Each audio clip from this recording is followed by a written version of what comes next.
Room தானே கட்ட போறோம், அதுக்கு எதுக்கு பெரிய அளவுல ஃபங்க்ஷன்லாம்? நம்ம பண்ணுவோம் மீனா, இந்த புது மனை புகு விழா அப்படி. போடு பாட்ட, கைய கொடு. எங்கள் வீட்டில் எல்லா நாளும் கார்த்திகை லாலல. நீ வா ஆடு, நீ ஆடு மீனா.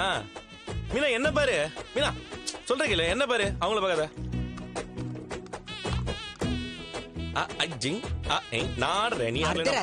ஆட்டம் போட்டுட்டு இருக்குதுங்க. அப்ப பட்ட பகல் டிஸ்டர்பன்ஸா இருக்கு மீனா. என்ன ஒண்ணு பண்ணலாமா, இந்த கட்டில சுத்தி மரடோரை வச்சு அடைச்சிடலாமா, நம்ம ரூம் மாதிரி ஆயிடும்ல.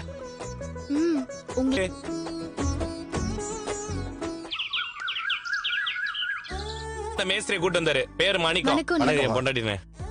சரி, பூ வியாபாரம் பண்றீங்கன்னு சொன்னீங்களா? பாத்துடலாமா? பாத்துலாம் வாங்க.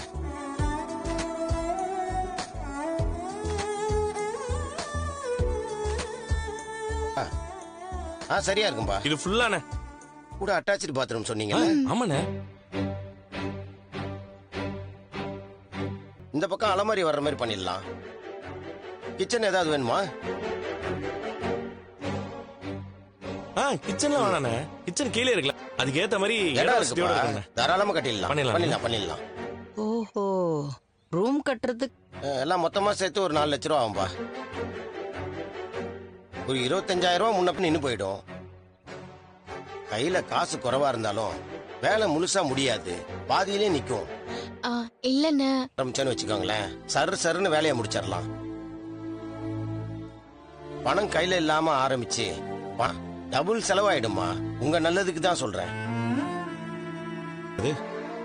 ஒரு 4 லட்சம் ரெடி பண்ணிருக்கப்பா. 25,000 முன்ன பண்ணாலும் பரவாயில்ல, பாத்துக்கலாம். நான் சொல்றத எதுவும் தப்பு.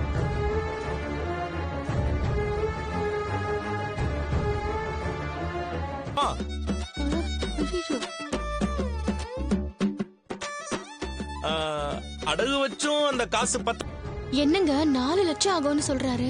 ஆமா, விலைவாசி எல்லாம் ஏறிடுச்சுல. அந்த இன்ஜினியர் 5 லட்சம் ஆகும்னு சொன்னாரு, இவர் 4 தானே சொல்றாரு. அப்பா கிட்ட சொல்லி அம்மாவோட நகை இருக்குல்ல,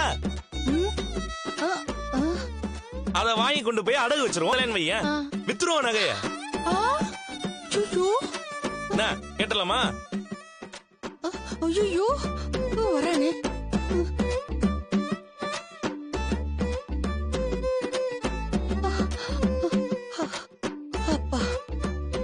எட்டி பாக்குறீங்க, எதுக்கு அத்தை நகையை கேக்குறீங்க? நான் சும்மா சொன்னேன் மீனா. அவங்க பணத்துக்கு என்ன பண்றது? யோசிக்கலாம், ஏதாவது வழி கிடைக்காமல போயிடும். ரோகிணி, என்ன துணி கடை விளம்பரத்துல வர்ற மாதிரி இத்தனை பையோட வந்திருக்கிறான்? டேய் என்னடா இது? இல்ல நிறைய செலவு கடன்லாம் இருக்குன்னு சொன்ன, எங்களுக்கு வேற மாசம் 50,000 ரூபாய் கொடுக்கணும். அதனால வீடு வீடா போய் பொருள்லாம் விற்க ஆரம்பிச்சிட்டியா? ஷாப்பிங் போயிட்டு வரேன்டா. என்னது ஷாப்பிங் போனீங்களா? என்கிட்ட சொல்லவே இல்ல. கூப்பிட்டிருந்தா நானும் வந்திருப்பேன்ல. சும்மா ஒரு சர்ப்ரைஸ் தான் ரோகிணி. அப்படி என்ன வாங்கிட்டு வந்திருக்கேன்? இதுல பாரு.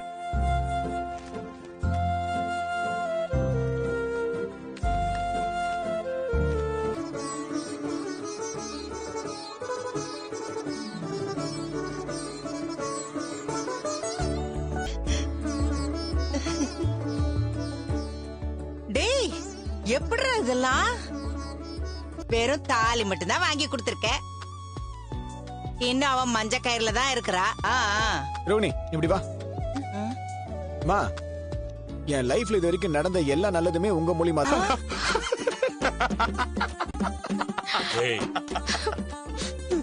டேய் இது தாலிடா, நீ தான் அவளுக்கு கட்டணும். போப்பா. சரி,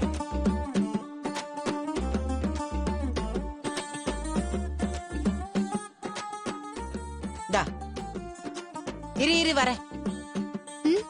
இவன் ஏதோ ஓவரா பாஸ்த புளிறான், ஏதோ உள்குத்து இருக்க மாதிரி இருக்குல்ல. ஏங்க நீங்க ஏதாவது சொன்னா அவங்க உங்களுக்கு பொறாமைன்னு சொல்லுவாங்க. நீங்க அமைதியா இருங்க. போதாத காலம், இப்போ உனக்கு எல்லாமே நல்லதாவே நடக்க ஆரம்பிச்சிருச்சு. நீ நினைச்சத சாதிச்சிருவ. சில பேர் மாதிரி ஆள்லாம் கூட்டு வந்தேன்ல, அததான் இப்படி குத்தி காட்டுறாங்க. ஜியா, உனக்கு மனோஜா நல்லா பாராட்டணும்னா பாராட்டு. ஒருத்தர் அத்தை சொன்ன மாதிரி நாங்க ஆசைப்படுறதோட நிறுத்த மாட்டோம். இவர் சொன்ன எல்லாத்தையும் செய்வாரு. உங்களுக்கு ஜுவல் வாங்கி கொடு. அவ சொல்றதெல்லாம் விடுமா, ஏதாவது வயிற்றுச்சல புலம்புவா. டேய் மனோஜ், அம்மாவுக்கு ஏதாவது வாங்கிட்டு வந்தியாடா நீ? அது எப்படிமா உங்களுக்கு வாங்காம இருப்பேன்? இங்க வாங்க.